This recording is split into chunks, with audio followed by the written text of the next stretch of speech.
자, 계시록 8장 13절에 세 번의 화 주제는 나팔 재앙과 대접 재앙을 유기적으로 연결하고 있어서 고린도전서 15장 51절에서 52절에 언급되는 마지막 나팔 불림 사건 시기를 가늠할 수가 있습니다.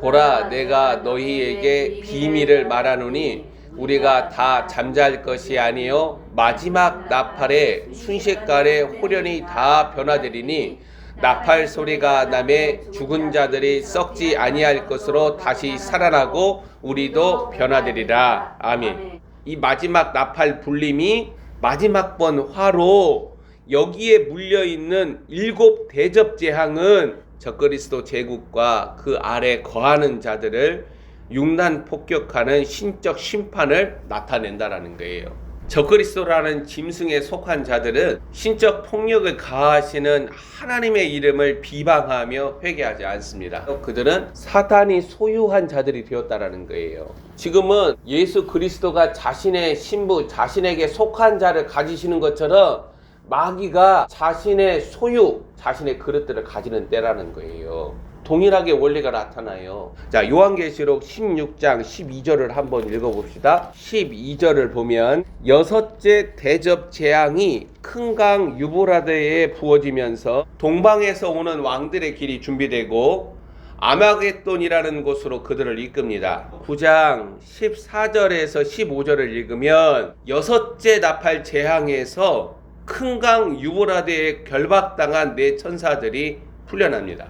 여섯째 나팔 재앙과 12절에 나타나는 여섯째 대접 재앙이 연결되는 것으로 저는 생각한다라는 거예요. 사단의 삼두체제, 용과 적그리스도와 그 거짓 예언자는 더러운 영들, 귀신의 영을 쏟아내면서 전능하신 이의 큰 날에 있을 전쟁이라는 명목으로 온 천하 왕들, 나라들과 민족들을 미혹시켜서 준비시킵니다. 아마겟돈이라는 장소에서 일어나는 전쟁이 핵전쟁, 물리적인 전쟁인가 아니면 상징적인 전쟁인가, 이에 관하여서 다양한 해석들과 증거들을 제시하지만 15절이 중요하다라는 거예요. 보라, 내가 도둑같이 오리니 누구든지 깨어 자기 옷을 지켜 벌거벗고 다니지 아니하며 자기의 부끄러움을 보이지 아니하는 자는 복이 있도다.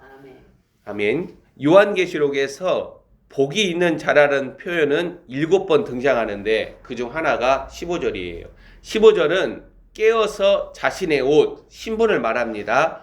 자신의 옷을 지켜 벌거벗고 다니지 아니하고 자기의 부끄러움을 보이지 않는 필사적인 지킴을 요구하고 있다는 거예요. 이게 믿음과 인내로 끝까지 그리스도라는 옷을 지키는 거죠. 이 아마겟돈 전쟁을 핵전쟁으로 보지 않아요. 자, 창세기 3장에는 뱀, 마귀의 꾀임에 스스로 죄악을 범하고 벌거벗은 아담과 하와가 나타납니다. 그들은 뭘 지키지 못했어요? 옷을 지키지 못했어요.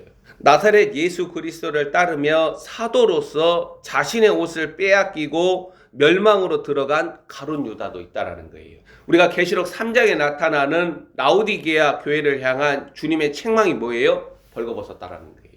마지막 때 대부분 지상 교회들인 라오디게아 교회들은 벌거벗었지만 그 실체를 전혀 알지 못합니다. 사단의 삼두 체제에서 쏟아져 나오는 더러운 영들, 귀신의 영들, 미혹은 지상 교회들과 성도들이 덧입고 있는 그리스도라는 옷을 벗겨내려고 할 것이다라는 거예요. 빌라델피아 교회에는 자신의 면류관을 빼앗기지 않도록 필사적으로 지켜라. 해하고 바람하고 그 나그네 옷 벗기기 경쟁을 하잖아요. 바람이 그냥 강한 바람으로 그 사람의 옷을 강제적으로 벗기려고 하는데 태양은 뜨겁게 태양을 쬐임으로 말미암아 나그네가 스스로 옷을 벗게 하잖아요. 마귀가 이 두 가지를 같이 사용하는 거예요. 강경책과 회유책을 함께 사용을 해서 무엇을 벗겨내는 거예요?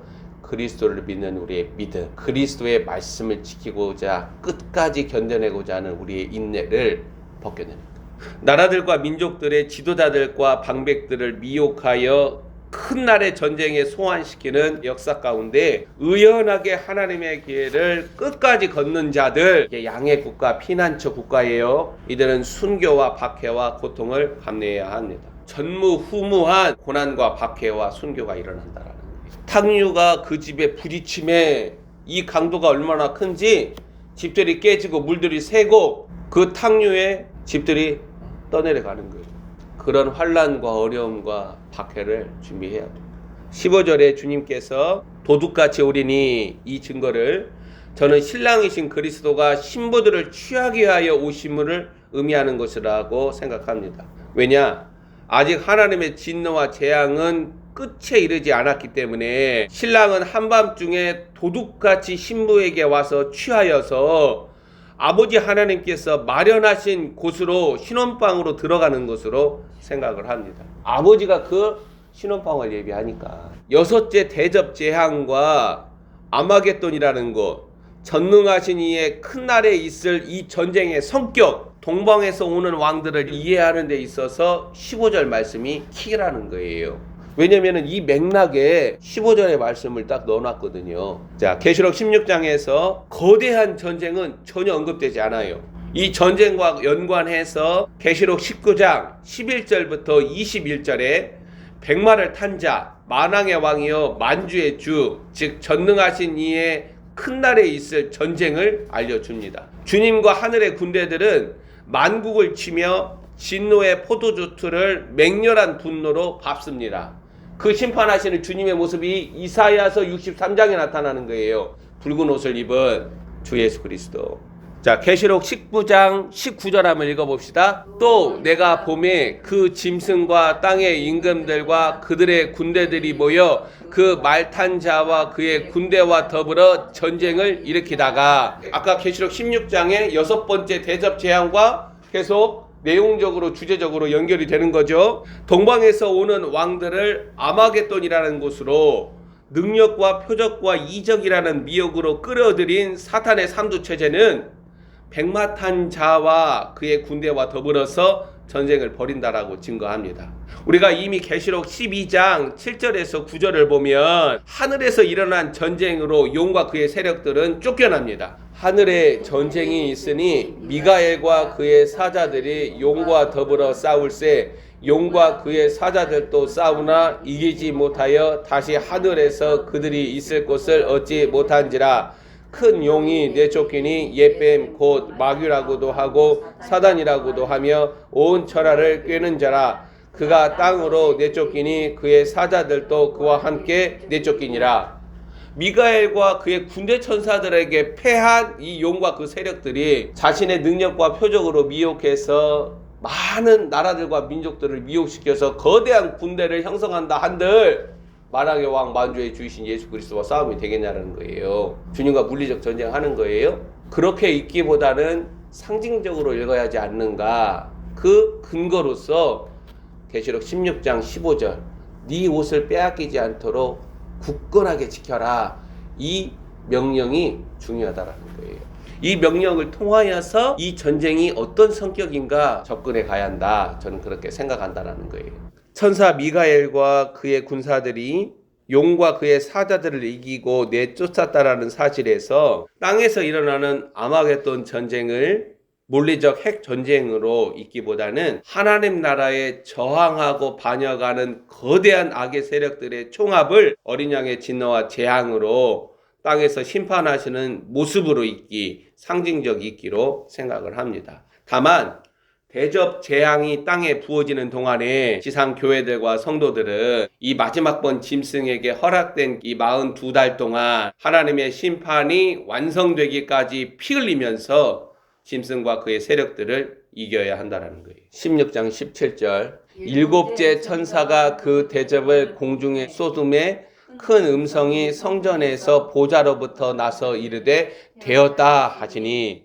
일곱 번째 대접 재앙은 18절에서 한 번도 보지 못했던 거대한 지진을 일으키고 19절에 보니까 큰 성 도시가 세 갈래로 갈라지고 열방들의 도시들도 무너집니다. 19절에 나타나는 큰 성 도시의 정체는 바벨론으로 17장과 18장에 연계되어 있습니다. 20절에 의하면 모든 섬들이 사라지고 산들도 발견되지 않을 정도로 파국적이라는 거예요. 지구상의 나라들과 민족들의 경계와 지도는 전혀 다른 모습으로 나타난다는 거예요.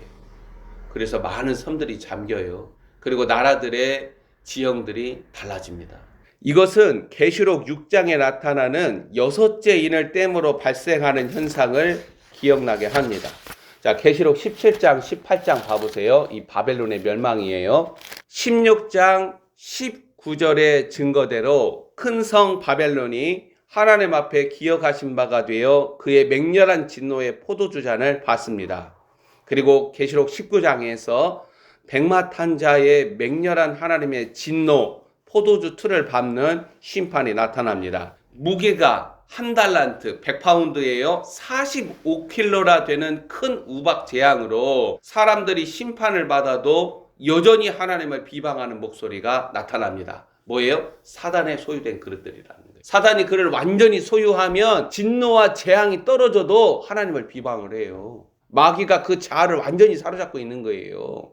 땅에 거하는 자들, 땅을 망하게 하는 자들, 짐승의 세력들에 대한 심판은 진행 중에 있다라는 거예요. 계시록 17장 1절을 한번 읽어봅니다. 또 7 대접을 가진 7 천사 중 하나가 와서 내게 말하여 이르되 이리로 오라. 많은 무리에 앉은 큰 음녀가 받을 심판을 내게 보이리라. 큰 음녀에게 내릴 심판이 7 대접 재앙 가운데 있습니다. 큰 음녀의 정체에 관하여 여러 해석들과 주장이 있지만 이것을 아는 실마리가 17장 18절에 나타납니다.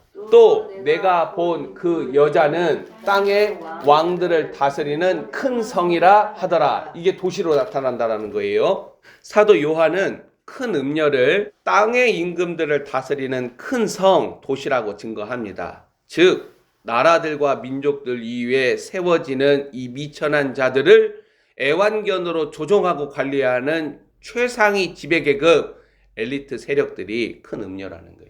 땅에서 미천한 자들이 기회를 타서 권력과 힘을 얻는 배후에는 이 큰 음녀들의 작업이 있습니다. 오늘날 나라들과 민족들 이외에 일어나는 지도자들과 방백들은 하나님이 세우시는 방식을 통해서라기보다는 큰 음녀들의 배후 작업으로 스스로 그들에게 충성을 맹세함으로 마귀의 세력들의 자신의 영혼을 팔아버림으로 기회를 얻어서 나라와 민족들의 지도자들이 된다는 거예요. 혼돈과 무지와 미혹의 영들이 역사할 때 주 하나님께서는 자신의 그릇들, 마귀도 자신이 온전히 소유하는 그릇들을 준비해 가고 있고, 자 17장이 증거하는 큰 음녀, 땅의 왕들을 다스리는 큰 성, 도시예요. 16장 19절에 거대한 지진으로 갈라지는 큰 성, 도시와도 연관이 됩니다. 사단의 도시가 지구상에 3군데가 있어요. 이 도시들은 시티로 나타나요. 이 성 도시들은 자치 독립적으로 존재하며 어떤 나라와 민족의 간섭도 받지 않아요. 어떠한 권력과 국민으로부터도 제한을 받지 않습니다. 큰 음녀들은 나라들과 민족들의 지도자들과 방백들을 자신의 뜻대로 임의대로 다룹니다. 17장 2절 땅의 임금들도 그와 더불어 음행하였고 땅에 사는 자들도 그 음행의 포도주에 취하였다 하고, 땅의 임금들이 그들, 그 도시, 그 성으로 나타나죠. 큰 음녀와 더불어 음행하였으며 땅에 사는 자들도 그들의 음행의 포도주에 취하였다라고 증거를 합니다. 이는 그들의 불의와 악, 아젠다의 부역자, 지지자 노릇을 하는 것을 보여주는 거예요. 이러한 사실은 오늘날 지상교회 지도자들이라는 목사들과 장로들이 어떻게 큰 음녀의 음행의 포도주에 취하는가를 알려줍니다. 영적 무지는 사탄의 괴계로 지상교회들과 성도들을 음행과 파멸과 죽음으로 몰아간다는 거예요. 실체를 보여달라고 기도를 하세요.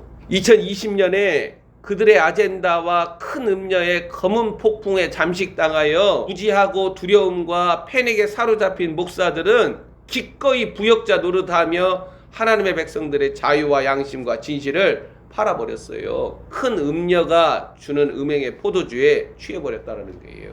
이 마지막 때 하나님의 백성들은 의의 길을 떠나지 않아요. 내가 생각하는 의가 아니라 하나님이 제시한 의의 길을 떠나지 않아요. 내가 누구를 지지하고 투표하는 것은 얼마든지 자신의 자유로운 선택일 수 있어요. 그러나 내가 지지한 그 자로 인하여서 독박을 쓰는 것은 내 운명이고 내가 마시는 잔이에요. 그리고 이 취함과 비틀거림은 갈수록 총체적으로 강력하게 땅에서 살아가는 자들을 휘감습니다. 자, 17장 3절에서 5절을 한번 읽어보세요. 곧 성령으로 나를 데리고 광야로 가니라. 내가 보니 여자가 붉은빛 짐승을 탔는데 그 짐승의 몸에 하나님을 모독하는 이름들이 가득하고 7머리와 10뿔이 있으며 그 여자는 자줏빛과 붉은빛 옷을 입고 금과 보석과 진주로 꾸미고 손에 금잔을 가졌는데 가증한 물건과 그의 음행에 더러운 것들이 가득하더라. 그의 이마에 이름이 기록되었으니 비밀이라 큰 바벨론이라 땅의 음녀들과 가증한 것들의 어미라 하였더라. 어미가 있으니까 그 자식들이 많은 거예요. 음녀들, 자식들. 큰 음녀는 붉은빛 짐승을 탔는데 그 짐승의 모습은 용의 아바타 짐승 적그리스도와 연결이 됩니다. 7머리와 10뿔은 계시록 13장 1절을 기억나게 합니다. 내가 보니 바다에서 한 짐승이 나오는데 뿔이 10이요 머리가 7이라. 그 뿔에는 10 왕관이 있고 그 머리들에는 신성모독하는 이름들이 있더라. 17장에서 지상교회들과 성도들이 주목할 내용은 큰 음녀와 짐승과의 관계예요. 이 4절에 나타나는 큰 음녀의 특징은 로마 바티칸 교황을 예상하게 합니다. 그러나 저는 큰 음녀를 바티칸 교황만으로 국한하지 않아요. 지구상의 사단의 세계 도시, 즉 전무후무한 권력을 휘두르는 바티칸 시티, 뉴욕 시티, 런던 시티를 묶어서 생각을 합니다. 17장 5절에서 큰 음녀 이름은 비밀로 나타나요. 이건 주님이 열어주셔야 알아요. 큰 바벨론, 땅의 음녀들과 가증한 것들의 어미, 머리입니다. 오늘날 한국 사회 남녀노소, 무당들, 음녀들의 범람화가 모든 영역에서 일어나고 있고 이는 지상교회들과 목사들, 성도들의 영적인 상태와 한국의 영적 상태를 가늠하게 한다는 거예요. 2020년 성령 강림 주일날 제가 봤으니까 큰 음녀가 대한민국 상공에 공중에 올라와 가지고 이 나라와 이 민족을 음녀의 검은 폭풍으로 삼켜가는 것을 봤으니까 큰 음녀와 음녀들의 특성은 본문 6절에 나타납니다. 또 내가 보매 이 여자가 성도들의 피와 예수의 증인들의 피에 취한지라. 내가 그 여자를 보고 놀랍게 여기고 크게 놀랍게 여기니 음녀들은 전부 다 성도들의 피에 취해 있고 예수의 증인들의 피에 취해 있는 거예요. 지구상에 흩어져 있는 성도들은 나라들과 민족들 가운데서 영적 음녀들의 장악력이 광범위하게 퍼져나가는 모습을 무시하거나 간과해서는 안 돼요. 반드시 영적 전쟁을 해야 돼요. 마지막 때 영적 권위가 중요한 이유는 이 음녀들이 그 음녀들의 어미가 성도들의 피와 예수의 증인들의 피에 취해 있기 때문이에요. 이러한 사도 요한의 반응에 천사는 7절에서 비밀로 나타나는 큰 음녀와 짐승의 정체를 알려줍니다. 8절에서 짐승은 장차 무적행으로부터 올라와 멸망으로 들어갈 자로 용의 아바타, 계시록 13장에 혼돈 바다로부터 올라오는 짐승을 나타냅니다. 그리고 9절에서 큰 음녀, 큰 바벨론을 잇는 실마리가 나타나는데 7머리는 여자가 앉은 7산이에요. 7산과 대조되어서 인자의 나라는 하나의 산 시온으로 나타난다는 거예요. 그리고 10뿔, 10왕들도 특정 나라들로 저는 읽지 않습니다. 17장의 큰 성 도시 바벨론에서 중요한 사실은 17장 13절에 있어요. 7산, 10뿔, 10왕 이들이 한 뜻을 가지고 자기의 능력과 권세를 짐승에게 주더라. 이게 가장 중요하다라는 거예요. 멸망으로 들어갈 짐승, 용의 아바타의 큰 성, 도시 바벨론의 운명이 지워진다라는 거예요. 이 짐승과 싸워 이기는 자들이 14절 그들이 어린 양과 더불어 싸우려니와 어린 양은 만주의 주시오 만왕의 왕이심으로 그들을 이기실 터이요 또 그와 함께 있는 자들 곧 부르심을 받고 택하심을 받은 진실한 자들도 이기리로다. 승인받은 자들이 이긴다라는 거예요. 그리스도의 권위와 능력이 놓여진 자들이 이겨요. 그렇죠.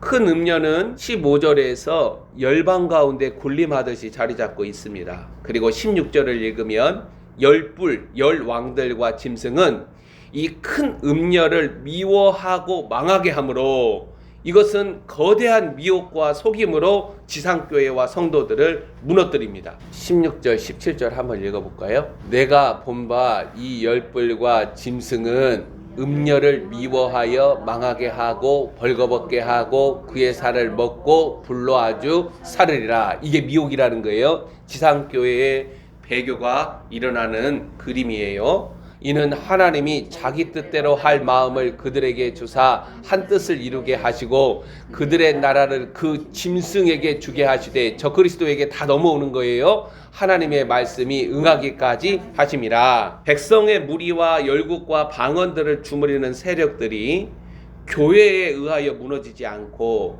짐승에 의해서 파괴된다는 거예요. 데살로니가 후서 2장 11절 12절이 성취된다라는 거예요. 이러므로 하나님이 미혹의 역사를 그들에게 보내사, 여기 그들이 누구예요? 진리의 사랑을 받지 않은 자들이에요. 밖으로 드러나는 하나님 나라. 자신 안에 내가 곧 그 길이요 진리요 생명이다, 그 진리가 드러나지 않은 자들이요. 그들에게 보내사 거짓 것을 믿게 하심은 진리를 믿지 않고 불의를 좋아하는 모든 자들로 하여금 심판을 받게 하려 하심이라. 큰 음녀는 땅의 왕들을 다스리는 큰 성 도시예요. 이들은 악의 피라미드의 가장 정점에 있는 자들이 자신을 희생함으로 자신의 모든 것들을 누구에게 주는 거예요? 이 적그리스도 짐승에게 줌으로써 짐승의 세상을 완성한다라는 거예요. 저는 요한계시록을 읽어가면서 알지 못하는 지장과 내용들을 발견을 합니다. 이러한 사실은 마지막 때 마지막 번 짐승의 제국이 현실화되어가는 길목에서 깨어 정신을 차리고 그리스도의 생명으로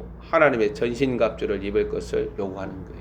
우리의 귀가 보좌에서 나는 하나님의 음성만 듣고 분별하기를 원하고 그리스도의 충만한 생명이 실체로 빛으로 자신 안에 충만하게 드러나는 것으로 자신이 준비되어야 한다는 거예요. 그래서 자아의 생명을 십자가의 죽음에 내어주는 거예요.